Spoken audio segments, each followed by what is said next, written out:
pag nag-loss compression. Ayan, kung ano ang mga i-check natin. Ayan mga boss, ayaw na talaga umandar to. Hindi na mag-i-start. Mga boss, may customer tayong nakakarga. Aray, idol, nakakarga rin idol ano, sa jeep. Ayan, bagong gawa lang to. Ay loss compression. Ayan, mga boss. Ayaw umandar, sabi ni idol. Kukuha lang akong video nito mga sir para ituturo ko sa inyo ano ang posibleng dahilan pag nag-loss compression. Ayan, kung ano ang mga i-check natin. Ayan mga boss, ayaw na talaga umandar to. Hindi na mag-i-start. Sobrang singaw mga boss, oh. Ayan. Ngayon mga boss, tuturo ko sa inyo ang kailangang i-check at saka kung anong dahilan kung bakit nag-loss compression. Ayan, dagdag kaalaman din yun. Saka idol, shoutout. Ayan si idol, oh. Nakailan ka na? Nakarami ka na sa amin, ano? Ayan mga boss, nakailang balik na yan, sir.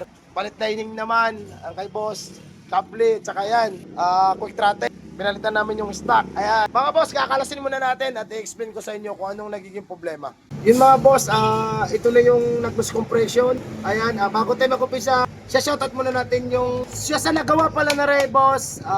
Tingin ko naman, wala sa iyo ang problema. Pina-check lang ni Idol sa amin uli. Kasi ilang weeks lang daw, magwa 1 month ang buong are. Nagka-problema, dinala sa amin. So ngayon, chinik ko uli kasi loss compression to. Ito yung kanina, pinadyakan ko. Shoutout mo muna mga tropa mo, Idol. Shoutout nga pala sa mga team GPS dyan. Saan yon? Sa Panyeder po. Ayan, baka naman pwede ako i-follow sa mga grupo nyo. Ikaw na magsasabi. Pasuyo na lang po, paki-follow po ang page ni Kulaot.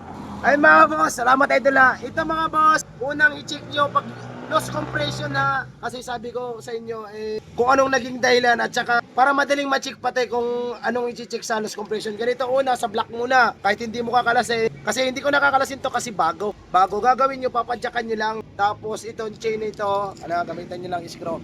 Papadyakan, kailangan itong palad natin ito, hihigupin yan. Pag hindi ito hinihigop ng malakas, pwedeng singaw o loss compression na talaga. Palitin na ng block or piston, o gaya no. Tutunog yan, ipadyakan mo. Ayan mga boss, natunog ko. Oo. Tama na. Pagka ganun tunog mga boss, yung parang nalagutok, ibig sabihin matigas ang compression, walang problema sa block. Pagdating naman sa head mga boss, ganito. Sa head naman, ang i-double check nyo, unang-una maglo-loss compression, ay yung sa cam holder. Ang ipit ng cam holder sa cam. Ang i-check nyo, dapat ganito, pre-wheel. Damo yung block na isa. Ayaw na umikot mga boss, maganid.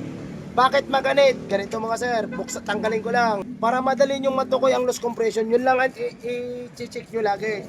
Ayan. Kalasin ko lang ang intake. Kasi dito maganit, sa exhaust kasi walang problema. Sa intake maganit. Para maintindihan nyo ng ayos. Para kung sakaling gagawa kayo mga boss, lalo na mga malalakas na loob DIY, madaling matukoy. Ayan, mga pang sariling service lang. Ayan mga boss. Kung napansin nyo mga boss, ayan,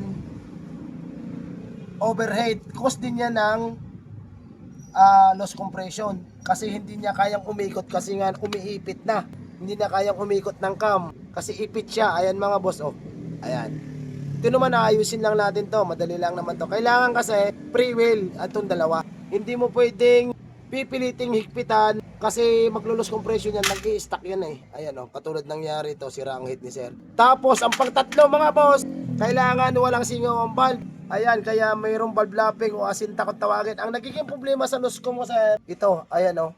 Kung napapansin nyo mga sir, may kumakalang sa intake valve ni sir. Hindi ko alam kung ano to, matigas nyo.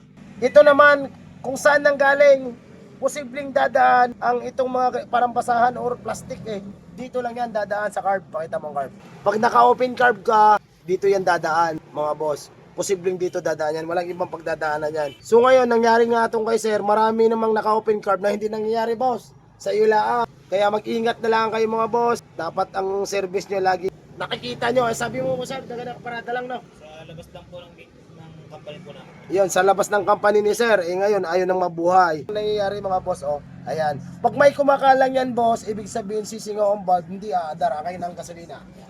Para maintindihan na ngayon. Ayan mga boss, ating lalagyan ng gasolina. Ayan.